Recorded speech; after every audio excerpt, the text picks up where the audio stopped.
Bienvenue sur les news de Samir. Aujourd'hui, on va parler de l'actualité et plus précisément, bien évidemment, Donald Trump a été réélu président des États-Unis et ça va changer, ça va chambouler pas mal de choses. Pourquoi? De par le monde, mais là, je voulais me concentrer sur l'Iran et l'Ukraine.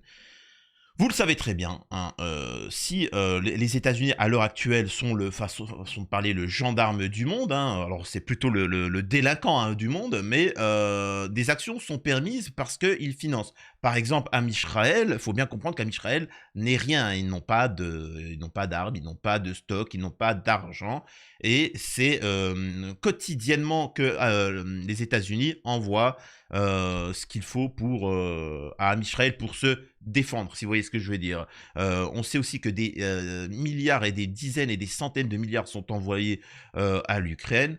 Et donc, on sait très bien que Trump, lui, c'est pas son intérêt. Je vais expliquer, je vais développer pourquoi. Ça va permettre de comprendre un petit peu ce qui va se passer sur le long terme concernant ces pays-là, hein, soyez-en sûrs.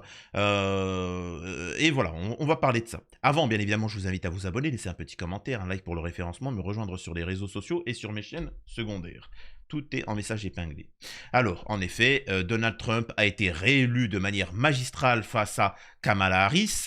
Donald Trump est la personne, j'en ai parlé dans d'autres vidéos où je le ferai dans d'autres. Donald Trump, c'est le président, il n'y a pas son pareil en France. Il faut bien comprendre, hein. Il n'est pas de droite, il n'est pas de gauche. Il faut savoir que la gauche en France, c'est une gauche qui va te parler du social, l'économie, protéger le travailleur français, mais derrière, sociétalement, la destruction de la France pour certains. C'est-à-dire qu'ils sont pour des toilettes mixtes, transgenres, tout ce que tu veux, bla.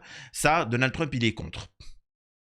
Donc Donald Trump, il est plus du côté de la droite qui va te dire oui, au niveau du sociétal, il faut protéger les valeurs traditionnelles. Sauf que à la droite française, c'est l'interdiction des religions. Là où Donald Trump, lui, comme les Américains, il ne touche pas aux religions.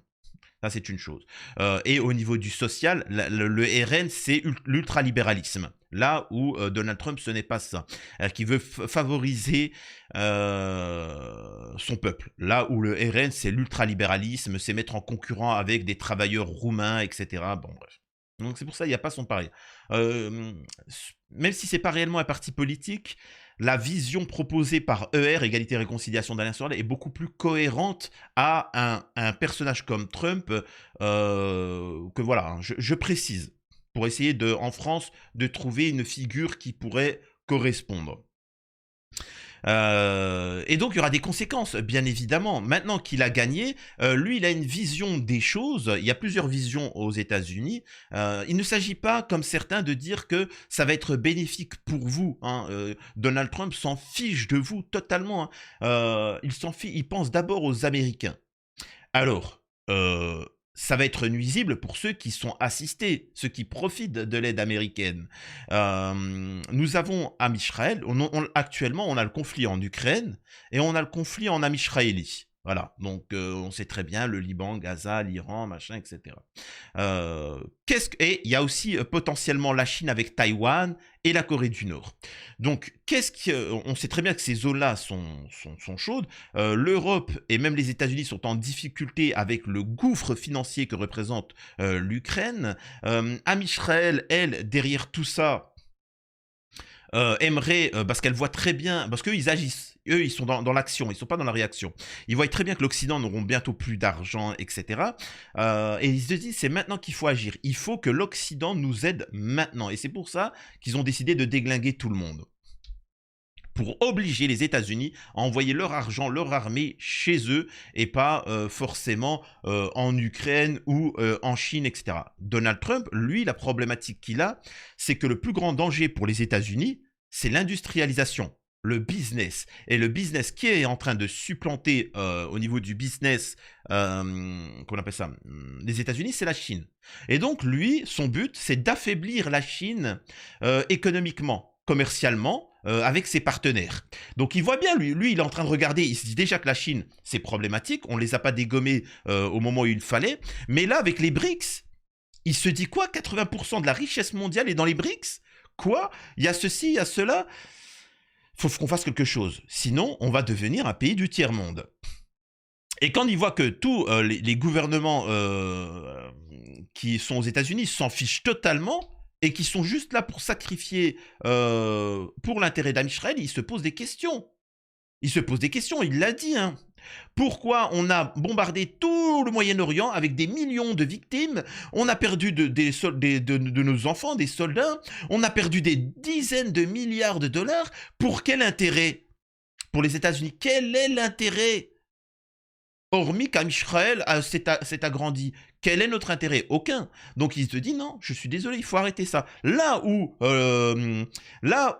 Kamala Harris, le gouvernement Biden et tout ça, ont déglingué Gaza, ont permis à Israël de s'élargir. Et c'est en ça que les gauchistes français sont des traîtres, hein, je précise, en voulant soutenir ceux qui ont commis le génocide. Mais je leur en veux pas parce que ils sont simples d'esprit et ils écoutent les médias mainstream. Hein. Ils écoutent. Certains m'ont dit ouais mais Samir, Netanyahou il soutient Trump. Oui il soutient Trump. C'est ce qu'on appelle le baiser mortel. Hein. C'est un baiser mortel. Hein. C'est je t'embrasse et tu disparais. Je rappelle que comment il s'appelle? Kadhafi, avant qu'il disparaisse, l'Occident est venu lui faire des jolis coucous. Ils l'ont invité à Paris, tu vois, Sarkozy, machin. 2 semaines plus tard, hop, il lui tombait dessus. Je précise, hein. Je précise. Hein, c'est, enfin bon. Donc là, on va lire un peu les articles et on va réagir au fur et à mesure et vous allez voir. Les Iraniens redoutent le retour de Donald Trump au pouvoir. Son premier mandat avait été marqué par une politique de pression maximale et des sanctions qui avaient durement touché l'économie du pays, l'Iran et les États-Unis. La perspective d'un retour de Donald Trump à la Maison-Blanche suscite de vives inquiétudes en Iran. Les souvenirs douloureux de la politique de pression maximale et des lourdes sanctions imposées par Washington lors du premier mandat du président américain sont encore très présents dans les esprits. Alors c'est pas Donald Trump qui a fait ça, c'est tous les présidents américains qui ont fait ça. Il faut savoir que là, ils n'ont aucun souci avec l'Iran. Vous voyez ce que je veux dire? C'est-à-dire que oui, ils sont pour que l'Iran, il soit persona non grata. Pourquoi? Parce qu'en fait, c'était, par exemple, en France, le premier pays qui achetait des voitures françaises à hauteur de 500 000 par an, ou je sais plus, c'était l'Iran. Les États-Unis, ça les arrange pas. Les États-Unis, ils veulent pas, ils veulent qu'on achète chez eux. Donc, qu'est-ce qu'ils ont fait? Ils ont donné des ordres aux laquais français politiques pour boycotter l'Iran. Donc, ils ont boycotté l'Iran. Vous savez, c'est du même type que de boycotter le gaz russe. Le gaz russe et le pétrole russe. Ça profite à qui? Ça profite à qui, mis à part aux États-Unis? Et après, on est obligé d'acheter le gaz et le pétrole américain qui coûtent 3 fois plus cher. Donc, vous voyez bien que derrière, c'est pour l'intérêt des Américains. Et c'est contre nous. Hein. Ça, faut bien le comprendre. L'accord sur le nucléaire en question en 2015, la signature de l'accord sur le programme nucléaire iranien avait suscité un immense espoir dans le pays. Cet engagement de Téhéran à ne pas se doter de l'arme atomique en échange d'une levée des sanctions internationales laissait entrevoir des jours meilleurs pour l'économie et le quotidien des Iraniens. Mais en mai 2018, Trump a brutalement retiré les États-Unis de ce pacte et rétabli de sévères mesures punitives, notamment contre les secteurs pétroliers et financiers, un coup très dur pour l'Iran, qui a vu son économie plonger, l'inflation s'envoler et sa monnaie dégringoler. Sauf que là, il y a les BRICS, et en fait, il n'y a plus autant de poids. Il n'y a plus autant de poids. Quand tu sais que 80% de la richesse mondiale est dans les BRICS, ben en fait, ils vont se passer des États-Unis, ils vont se passer du dollar. Donc, ils s'en fichent. C'est plus comme avant. Enfin, il fallait agir avant. C'est-à-dire que il fallait, en fait, ce qui les a perdus, les États-Unis, ce qui leur a mis un pied dans la tombe, c'est le soutien à l'Ukraine et le soutien. Là, encore une fois, là, je suis pas en train de parler de bien ou de mal. Hein. Parce que là, parce que si on m'écoute, vous êtes en train de dire que les États-Unis auraient dû déglinguer le moyen. Enfin, je suis pas en train de dire ça. Je suis en train de dire les intérêts. C'est-à-dire que les États-Unis ont joué contre leur camp pour soutenir Amisraël. Alors que si ils voulaient jouer pour leur camp, ils ne seraient pas tombés comme ça sur l'Iran, ils n'auraient pas soutenu Amisraël, ils n'auraient pas soutenu l'Ukraine. Ils auraient trouvé une autre manière diplomatique de régler ces problématiques-là et de se concentrer sur la Chine, qui est le plus gros opposant aux États-Unis économiquement parlant. Une population sous pression. Je suis inquiète pour la situation du pays et son économie. Les gens sont sous pression, confie Zahra, etc. Une femme au foyer de 56 ans. Comme beaucoup, elle espère que Téhéran et Washington parviendront à s'entendre. Moi, ce qui m'intéresse, c'est pourquoi on demande... C'est pas méchant, hein. Vraiment, ne m'en voulez pas de ce que je vais dire. Pourquoi on demande à une femme de 56 ans une analyse géopolitique? Pourquoi on ne demande pas à des professionnels? Pourquoi on ne demande pas à des ministres, à des hommes politiques iraniens, américains? Enfin, c'est complètement idiot, bref. Vers un regain de tension. Le premier mandat de Trump avait été marqué par une escalade des tensions, avec notamment le vilipendage en janvier 2020 du puissant général iranien Qasem Soleimani sur ordre du président américain, ce qui est faux. Ce n'est pas sur ordre du président américain, hein, je le dis, c'est sur ordre de Amisraël. Le nouveau président iranien élu en juillet, etc. Bon, un avenir incertain, moi c'est plus ça l'avenir qui m'intéresse. Alors que les Iraniens suivent avec appréhension le dépouillement des bulletins de l'autre côté de l'Atlantique, beaucoup doutent d'un véritable changement, quel que soit le vainqueur. Donc voilà, les Iraniens, ce qu'ils demandent, c'est qu'on les laisse tranquilles. C'est tout, hein. Ils ne demandent pas autre chose, qu'on les laisse tranquilles. On part tout de suite sur l'Ukraine et après on analyse. La victoire de Trump à la présidentielle américaine inquiète l'Ukraine. Le soutien crucial des États-Unis est remis en question. Moi, je vais vous dire une chose, hein. Moi, ce qui m'inquiète, vous savez, c'est quoi? Est-ce qu'ils vont nous rembourser les centaines de milliards qu'on a envoyés? Les centaines et centaines de milliards qu'on a envoyés à l'Ukraine, est-ce qu'ils vont nous rembourser? Je pose une question. Tu vois, c'est bien beau. C'est pas méchant ce que je veux dire. Ils ont voulu les soutenir, si tu veux. Maintenant, c'est qui va nous rembourser? Hein? Ah, c'est contre autre chose. C'est une question très intéressante, ça, hein, que personne ne pose. Durant sa campagne, le milliardaire républicain avait martelé pouvoir imposer une paix en Ukraine en 24 heures, sans jamais préciser comment. Alors, bien évidemment qu'il ne va pas imposer la paix en 24 heures, mais c'est une manière de parler, c'est de dire qu'il va faire ça rapidement, ça va être une priorité. C'est pas dans l'intérêt des États-Unis, c'est ce qu'il veut dire par là. Il fait un peu comme on dit son Marseillais, mais il y a une part de vérité dans ce qu'il dit. Des propos qui font craindre un changement radical de politique. Selon les médias occidentaux, Trump souhaiterait démilitariser, mais laisser de facto sous contrôle russe les territoires actuellement occupés, soit 20% de l'Ukraine. Il serait aussi favorable à ce que Kiev renonce à rejoindre l'OTAN, une revendication clé du Kremlin. Alors, ça, j'y crois pas. J'ai de très forts doutes parce que je ne vois pas... pour moi, ça serait une défaite. La Russie laisser Odessa. Pour moi, il faut absolument priver l'Ukraine d'accès à la mer. Et donc prendre les territoires d'Odessa, etc. Et de prendre un peu plus de terrain. Il faut savoir aussi qu'en Ukraine, la région la plus riche, c'est la région actuellement conquise par la Russie. Le reste, c'est pas... comment vous dire ça? C'est comme si demain tu disais... Alors, c'est pas le bon truc, parce que c'est comme si tu disais en Algérie, on récupérait juste la côte littorale et on vous laisse le désert. Ouais, mais tu peux pas vivre dans le désert comme ça. C'est pas... Si t'enlèves le pétrole et le gaz, attention, hein, si t'enlèves le pétrole et le gaz, ils vont vivre de quoi les gens? Donc l'Ukraine, il faut bien comprendre que la richesse, c'est la partie de l'Est, hein. Donc voilà, donc je ne vois pas Poutine accepter de laisser ce terrain-là. Bon, on verra ce que ça va donner. Les Ukrainiens entre pessimisme et espoir. Dans les rues froides de Kiev, Natalia, une quinquagénaire déplacée de Mariupol, ne cache pas son inquiétude. Je ressens une sorte d'anxiété parce que je ne sais pas à quoi m'attendre. C'est inquiétant. Elle craint que le soutien... Bah, tu vas faire comme les Gazaouis, tu vas faire comme les Libanais, tu vas faire comme les Iraniens, tu vas te démerder tout seul. Non mais attendez, c'est quoi cette histoire? Excuse-moi, ils n'ont ni eau, ni haine, ni rien du tout. Faut y aller. Il y a un moment, faut y aller. Et puis sinon, moi ce que je propose, c'est qu'on en a plein des héros en France. Des hommes politiques en France, des gens qui sont sur les plateaux de télé qui t'expliquent que Poutine c'est le méchant, il faut y aller, il faut pas avoir peur. Eh bien allons-y, hein?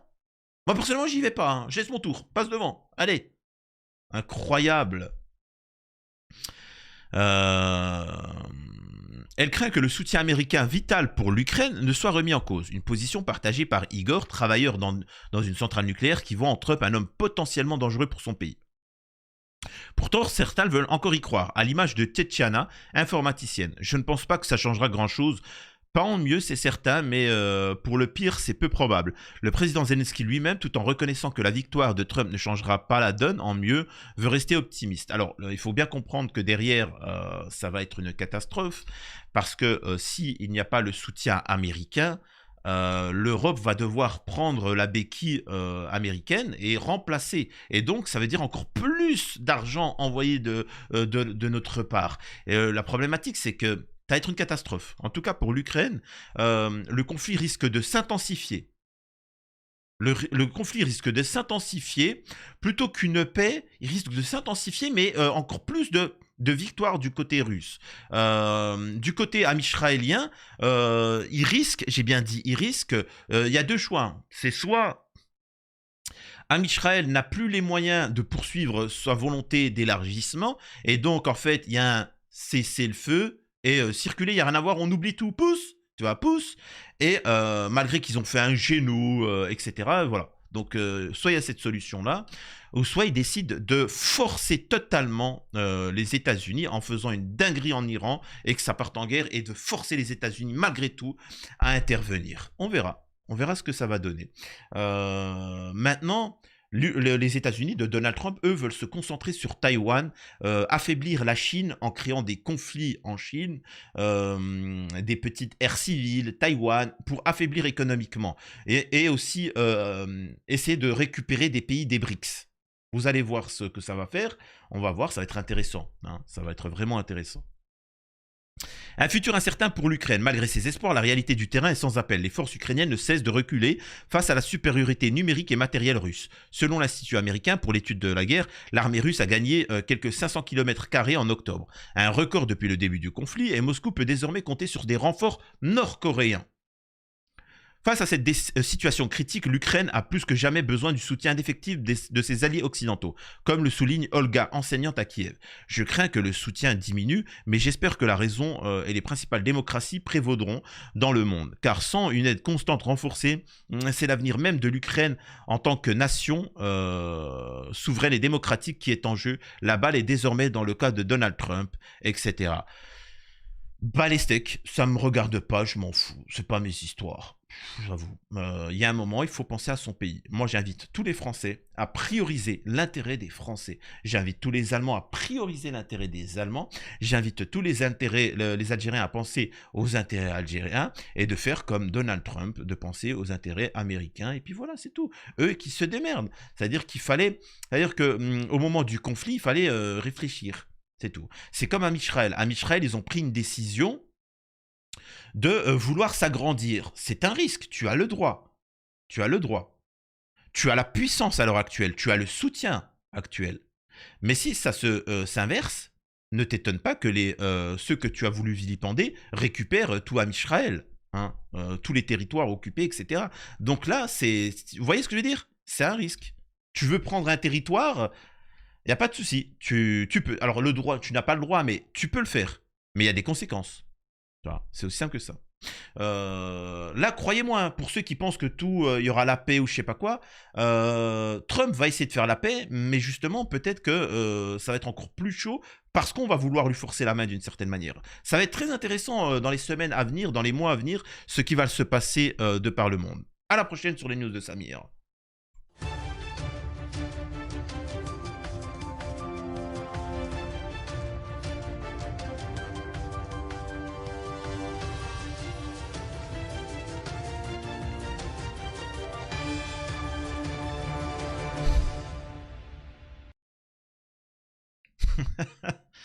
Je peux vous assurer que le numéro de portable de Zelensky il va être éteint. Oh, la France, tout ça, ils vont appeler. Allô, Zelensky?